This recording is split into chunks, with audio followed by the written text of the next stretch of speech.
محرم الحرام کی فضیلت۔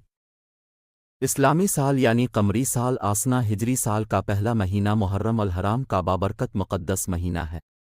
محرم حرم سے ماخوذ ہے جس کے معنی عزت و احترام کے ہیں۔ محرم کو محرم اس لیے بھی کہا جاتا ہے کہ اہل عرب اس مہینے میں اپنی تلواریں میانوں میں ڈال دیتے تھے اور لوٹ مار قتل و غارت سے رک جاتے تھے، یہاں تک کہ لوگ اپنے دشمنوں سے بھی خوف ہو جاتے تھے اور اپنے باپ بھائی کے قاتل سے ملتے تھے تو اس سے کچھ نہ پوچھتے تھے اور نہ کسی سے لڑائی جھگڑا کرتے تھے۔ گویا زمانہ جاہلیت میں بھی لوگ محرم کا احترام کرتے تھے اور اس مہینے میں کسی انسان کے قتل اور جنگ و جدال کو حرام سمجھتے تھے۔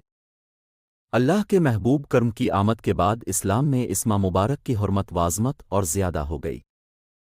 قرآن مجید میں ارشاد ہے کہ بے شک اللہ کی کتاب میں اللہ کے نزدیک گنتی کے مطابق اس وقت 12 مہینے ہیں جب سے اس نے آسمان و زمین بنائے ہیں، ان مہینوں میں سے 4 حرمت والے ہیں، یہ سیدھا دین ہے، تو ان مہینوں میں اپنی جانوں پر ظلم مت کرو۔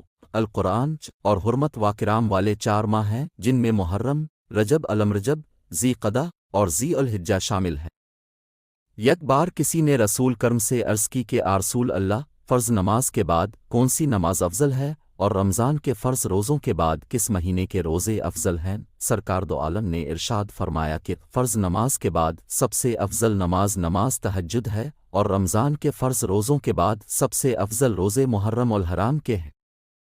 یک بار کسی نے رسول کرم سے عرض کی کہ رسول اللہ، فرض نماز کے بعد کون سی نماز افضل ہے اور رمضان کے فرض روزوں کے بعد کس مہینے کے روزے افضل ہیں؟ سرکار دو عالم نے ارشاد فرمایا کہ فرض نماز کے بعد سب سے افضل نماز نماز تہجد ہے اور رمضان کے فرض روزوں کے بعد سب سے افضل روزے محرم الحرام کے ہیں۔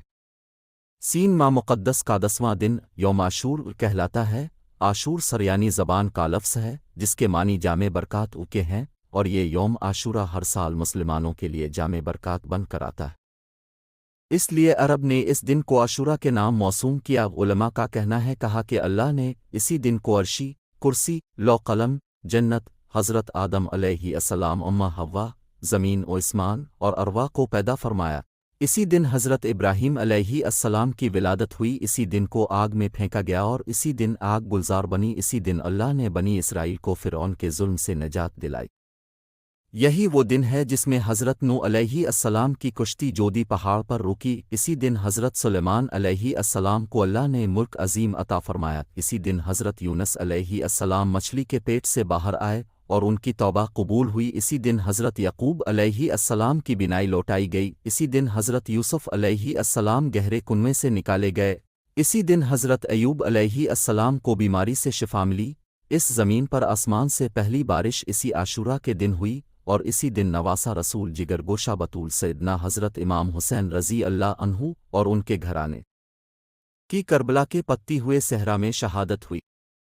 خاندان رسول نے اپنی مقدس جانوں کا نذرانہ دے کر سجدہ اور دن اسلام کو بچے۔ محبوب خدک کے پیارے اہل بیت اطہار نے ظلم برداشت کیے، تیر کھائے، مگر ہر قدم پر صبر و استقلال کی عظیم اور جلیل القدر مثال نظر آئے۔ دراصل امام حسین رضی اللہ عنہ اور آپ کا گھرانہ رہتی دنیا تک حق و شجاعت کی زندہ مثال ہے۔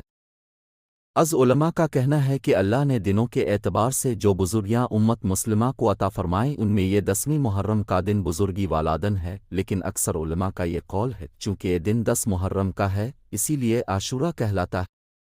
بعض علماء کا کہنا ہے کہ اللہ نے دنوں کے اعتبار سے جو بزرگیاں امت مسلمہ کو عطا فرمائیں ان میں یہ 10ویں محرم کا دن بزرگی والا دن ہے، لیکن اکثر علماء کا یہ قول ہے چونکہ یہ دن 10 محرم کا ہے اسی لیے عاشورہ کہلاتا ہے۔